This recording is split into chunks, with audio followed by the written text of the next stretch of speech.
निर्बलों के दाता तुम हो पालनहार।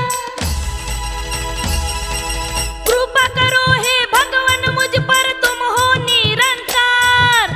कर दो बेड़ा पार, कर दो बेड़ा पार, कर दो बेड़ा पार, कर दो बेड़ा पार।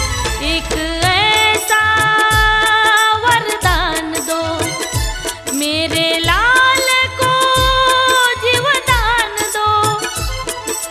निर्बलों के दाता तुम हो पालनहार। कृपा करो हे भगवान मुझ पर तुम हो निरंकार। कर दो बेड़ा पार, कर दो बेड़ा पार, कर दो बेड़ा पार, कर दो बेड़ा पार।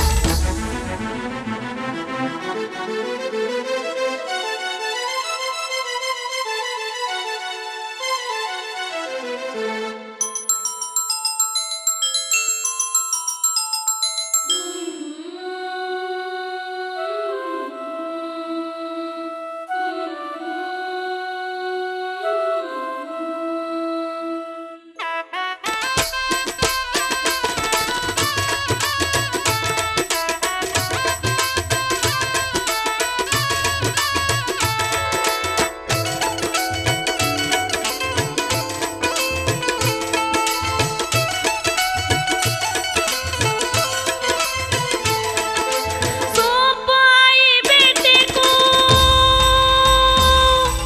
बुद्ध गौतम के दर पे। अपने हाथों से फोड़ो मार के पत्थर ही सर पे।